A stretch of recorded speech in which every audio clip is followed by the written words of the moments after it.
Hello mga kabibig! Welcome back sa ating bagong YouTube channel. Ito ang pinakamaingay na YouTuber sa balat ng YouTube. Ako si Kabibig, maglebag-lebag na ta with evidence. Ako, katapusan na ng ICC. Kinarma ang ICC mga kabibig. Bakit? Si President Trump gustong ipasanction lahat ng huwis ng ICC. O tignan niyo. Ang Panginoon na ang nagbigay ng sariling karma para sa mga huwes ng ICC. Sabi ng ilang netizen, that is good news. Sana mapadali na ang interim release ni Tatay Digong. Ipasanction ni Trump. Di ba? Exclusive ito kabibig. O, basahin ko ang kabibig ha. Baka sabihin nyo naman na gawa-gawa ko lang to. May nakita akong post kanina kung saan pinag-uusapan itong mga kabibig. Grabe. Grabe talaga kabibig, as in, masabi mo talagang may paraan talaga ang Panginoon. Kapit-bisig lang mga DDS, mga Pangulo Duterte supporters, meron talagang mangyayari na kabutihan para kay Pangulong Duterte. Ito kabibig, i-share ko lang sa inyo, nakita ko lang to, hinanap ko ito. Post ito ni Alvin and Tourism at gusto kong i-share sa inyo mga kabibig. Yan mga kabibig, oh. Ito yan. Exclusive. US could hit entire International Criminal Court with sanctions soon. Nako. So posible, hindi lang posible, kundi malapit na ang katapusan ng ICC. Isa-sanction lahat ng mga huwis ng ICC. Yan ang posibleng maging utos ni President Trump. Naku, manginginig na ang mga taga-ICC ngayon. Basahin natin kung ano ang laman ng news na ito kabibig ha. Basahin natin kabibig ha. Nandito yan, i-share ko sa inyo ha. Sabihin yung gawa-gawa ko lang to, i-share ko sa inyo. Ito na. Ito na yung news na ito at naku, Reuters pala ang nag-post nito. Ito exclusive. US could hit entire International Criminal Court with sanctions soon. By Anthony Dodge, Humera Pamuk, and Stephanie Van der Poort. Ito na. This is September 23. Ayan US considers entity-wide sanctions against ICC. Yan mga kabibig The Hague, Washington. The United States is considering imposing sanctions as soon as this week against the entire ICC, putting the court's day-to-day operations in jeopardy in retaliation for investigation of suspected Israeli war crimes. So kung ang ICC court, mga kabibig, they're put into sanction lahat ng mga huwes dyan. Natural maapektuhan ang day-to-day operations ng ICC. Diba? Washington has already imposed targeted sanctions on several prosecutors and judges at the court. But naming the court itself in the sanction list would be a major escalation. Yan ang ating hinihintay mga kabibig. Diba? Sige, i-continue ko lang basahin ha. Ito pa. 6 sources with knowledge of matter, all speaking on condition of anonymity to discuss a sensitive diplomatic issue that has not been publicly announced, said a decision on such entity sanctions was expected soon. A source said court officials had already held emergency internal meetings na ang court officials ng ICC. Nag-meeting na sila kung ano ang kailang pwedeng gawin. Baka this week pala kabibig, na posibleng i-sanction na ang ICC. Nag-discuss sila the impact of potential blanket sanctions. 2 sources said meetings had also been held of court member state diplomats. Ay, baka yung sinalihan na ni Trillanes na mga meeting-meeting, baka ito din ang pinag-uusapan. One US official speaking on the condition of anonymity to discuss sensitive matters confirmed that entity-wide sanctions were being weighed but did not elaborate on the timing of the possible move. Yan na. A State Department spokesperson accused the court of asserting what it said was its purported jurisdiction over U.S. and Israeli personnel and said that Washington was going to take further steps, although the spokesperson did not say exactly what. Ito na. Itong purported jurisdiction. Katulad ng ginawa nila kay Pangulong Duterte. 'Di ba? Si BP Sara nag-post tungkol sa ginawa nila kay Pangulong Duterte, na-shock si BP Sara, pati si Attorney Kaufman, 'di ba? Sa Attorney Kaufman nagsalita na rin kabibig. Na-shock si Attorney Kaufman na, oo, alam ko yung DFA, yung Embahada ng Pilipinas sa The Hague, ay every now and then, they will inform me if they want to, if bibisita sila kay Pangulong Duterte. Pero depende talaga yan kung gusto ng ating Pangulo. Pero itong ginawa nilang pagbisita kay Pangulong Duterte ko sa welfare check, I was not informed. Nagsalita na si Kaufman dyan, mga kabibig. Kaya nga si BP Sara na alerto. Kasi parang they step on the human rights of Pangulong Duterte and the family. Hindi nga na-inform si BP Sara how much more. Yung ibang kapatid ni BP Sara. 'Di ba? So, pati ang ICC dapat managot diyan. So, pinag-iisipan ni na Kaufman kung magfa-file ba sila ng kaso, legal action regarding sa ginawa ng embahada ng The Hague ng Pilipinas, kung meron ba silang pananagutan or meron bang pananagutan ng ICC sa ginawa nilang paglabag, mga kabibig. Ito pa ha, ang sabi ng spokesperson, the ICC has the opportunity to change course by making critical and appropriate structural changes. The U.S. will take additional steps to protect our brave service members and others as long as the ICC continues to present a threat to our national interest. So, nako, yan na. Sanctions applied to the court as an entity could affect its basic day-to-day operations, from its ability to pay its staff, to access the bank accounts and routine office software on its computer. Yun na nga. Yun ang problema. Kung matutuloy itong sanction na gagawin ng Amerika sa ICC, wala na silang pambayad sa kanilang mga staff. Hindi na sila maka-access sa kanilang mga bank accounts. And the same time, yung mga software na ginagamit sa computer, hindi na rin ma-access. Yan na, kapipig. Yan na ang posibleng mangyayari sa ICC. Naku, mga kabibig. Sabi ng iba, is this the real ayaw pagsaba kay padulong na ang gaba? Kaya sabi ng ilang, ay nako, I'm so excited to hear this news. Kasi parang nakikita natin na talagang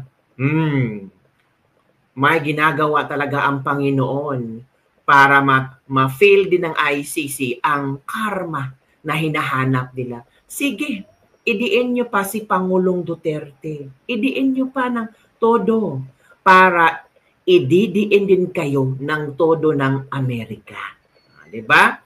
So, heto kabibiga, makinig tayo ng konting impormasyon galing kay Attorney Harry Roque tungkol sa yung nagawang visit ng mga visit consular visit o pag-espiya kay Tatay Digong.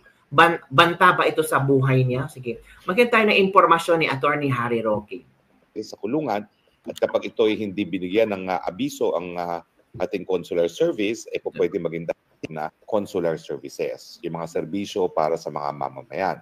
At kasama dyan sa mga serbisyong yan ay yung pagbisita sa kanilang mga di umano ng mga opisyales galing sa Embahada ng Pilipinas kay Tatay Digong sa kulungan. Ang sabi ng Embahada, ito daw ay welfare visit. kay Tatay Digong. Ang sabi naman ni Inday Sara Duterte, kinukundin na nila ito dahil una-una, talaga namang napakatagal na ni Tatay Digong, 6 na buwan na, wala namang consular visit talaga nangyayari.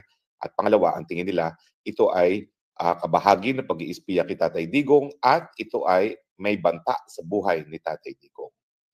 Well, siguro bago natin pag-usapan yung nararamdaman ng pamilya ni Tatay Digong, talaga namang kinakailangan sabihin natin na isa talaga sa katungkulan ng embahada ay yung tinatawag na consular services, yung mga serbisyo para sa mga mamamayan.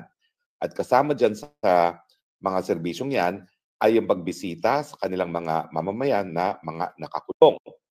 In fact, sangayon sa Vienna Convention on Consular Relations, kinakailangan ipagbigay alam kaagad sa consular services ng isang bansa kung isang Pilipino ay nahuli sa kulungan at kapag ito ay hindi binigyan ng abiso ang ating consular service, pwede maging dahilan yan na mabaliwala ang kahit anong paglilitis laban sa ating mga mamamayan.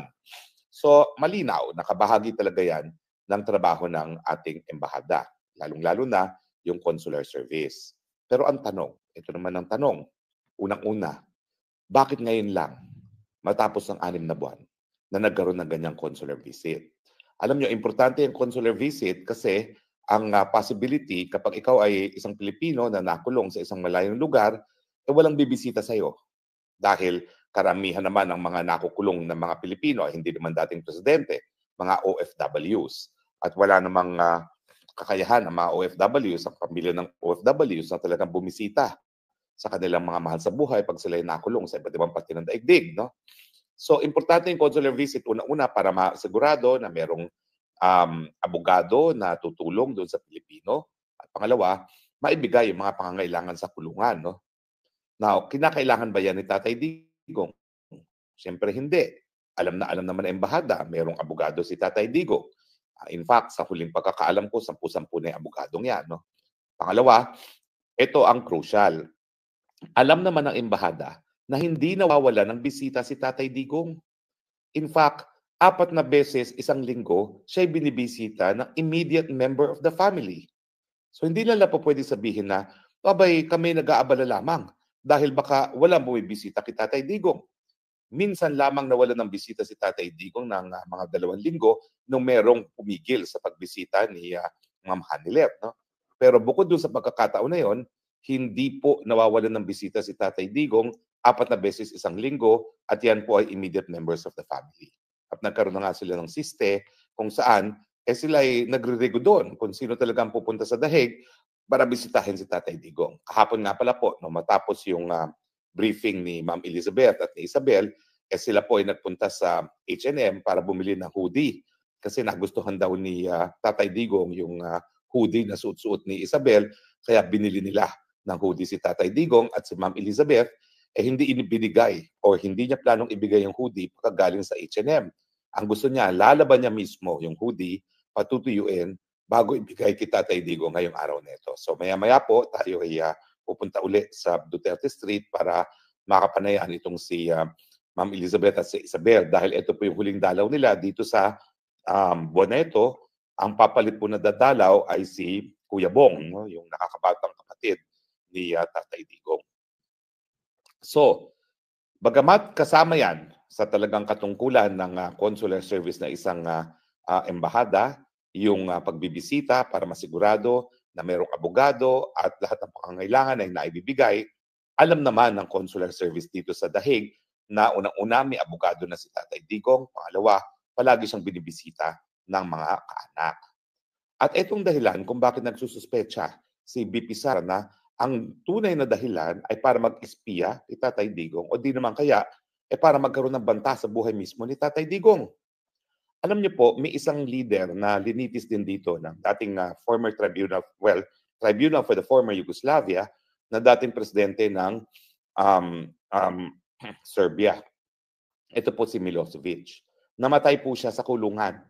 At meron pong pagdududa ang mga Serbians na hindi po yan because of natural causes. Ang duda nila, linason pa daw po dito sa kulungan kung saan talaga nakadetina si Tatay Digong.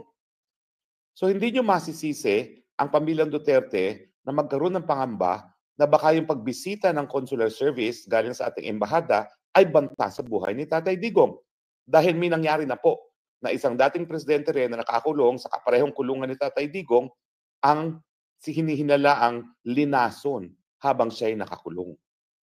Yan po ang dahilan kung bakit umalma ang VP Sara at talagang nag-issue ng strongly worded press release na kinokondena niya yung ganyang pagbisita ng ating embahada. Kasi nga naman, walang dahilan para bisitahin other than mag-espiya o di naman kaya maging banta sa buhay ni Tatay Digong. Ako po isang ayon sa paniwala ni VP Sara. Unang-una, bakit naman biglang nagkaroon sila ng interest kay Tatay Digong?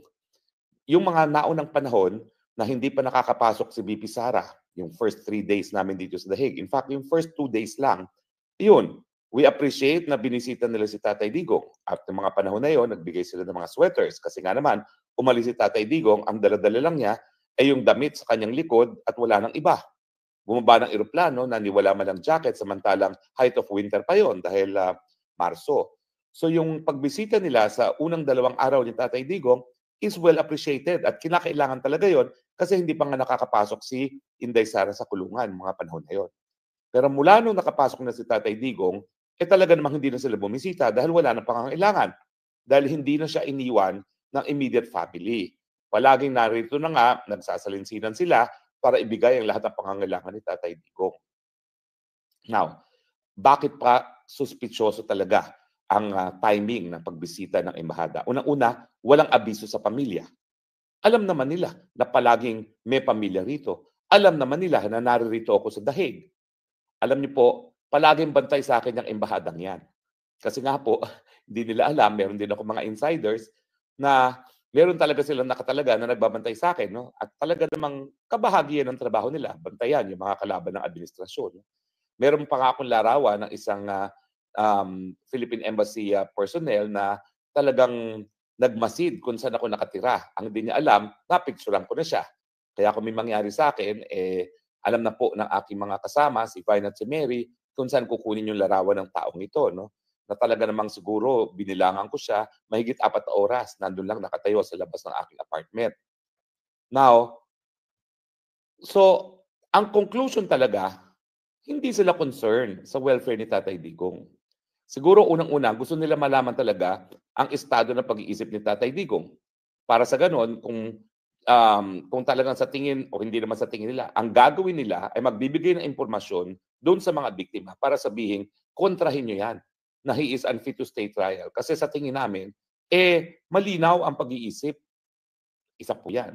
Pero pangalawa, gaya nung nangyari doon sa Milosevic, no? At gaya doon sa pangamba ng mga Serbians na siya nilason, kapag sila po ay nakapasok, dahil yan po ay consular visit, yan po ay privilege din. Parang bisita ng abogado. Hindi bugaya ng bisita ng mga pamilya na palagi may nagbabantay. Kapag consular visit po yan, wala rin nagbabantay. Kasi pribilehiyo yan ng isang consular official. No? Ano ba naman yung sabihin, ito po, Tatay Digong, para sa vitamins ninyo. Tapos, lason pala yun. Di wala na si Tatay Digong. Sa katunayan, bagaman tayo nalulungkot na kinidnap ni Marcos dito si Tatay Digong, at least ang positive side dyan, sigurado tayo hindi nila papatayin si Tatay Digong sa Pilipinas dahil nandito ngayon sa The Hague.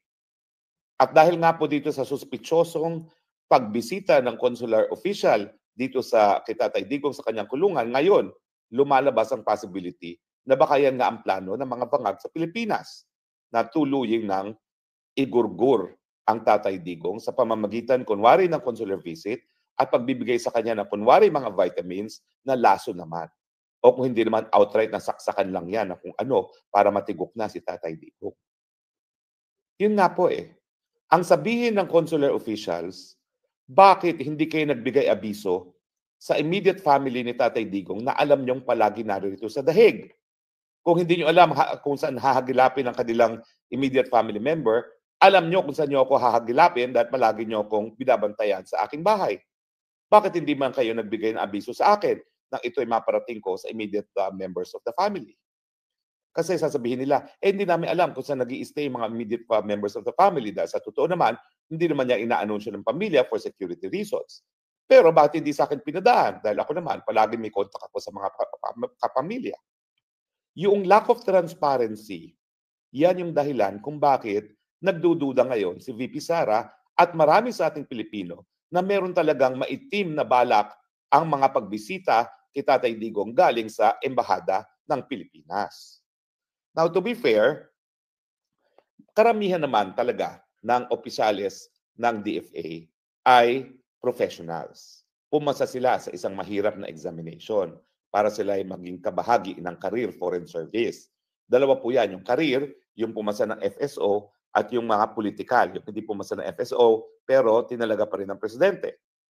So, karamihan naman talaga ng mga bumibisita ay mga professionals na pumasa ng FSO. Ang problema, hindi natin alam kung sino yung bumisita. Kung ang bumisita ay yung Consul General, kilala ko po yan. Yan ay isang abogado. Yan po ay, kung hindi ako nagkakamali, nag-aral din sa UP. O di naman kaya sa San Beda, hindi ko na maalala. Alam ko si Ambassador Malaya, UP yan, parang yung congen ata ay San Beda, no? Kung di ako nagkakamali. O ka-eskwela pa ni Tatay Digong. At yan ay mga profesional dahil pumasa ng FSO. Ang tanong, si congen ba talagang bumisita? Kasi, po pwede naman yan, nabigyan lang ng identification card at sabihin taga-consular at siya ang bumisita, maski hindi siya profesional. Po pwede nga yan, na hired assassin na ang pumasok. Binigyan lang na ID ng embahada. Bakit ko nasabi yan? Ay nako, yung banta sa buhay ni Maharlika.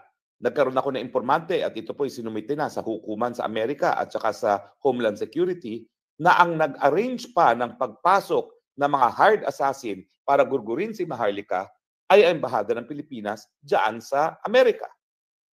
So kung totoo nga yung impormasyon na recover ko at napagbigay alam na sa otoridad ng mga Amerikano, bakit hindi pwedeng gawin niyan dito sa dahig? Nabibigyan lang nila ng ID, hired assassin pala, bibisita kay Tatay Digong at matapos ang pagbisita, matitigok na si Tatay Digong. Grabe yung mga revelation ni Atty. Harry Roque, kabibig mo. Nakakatakot. Yun ang kabibig ang ating Latest Debug Level for the day. Don't forget to like, subscribe, and share this video.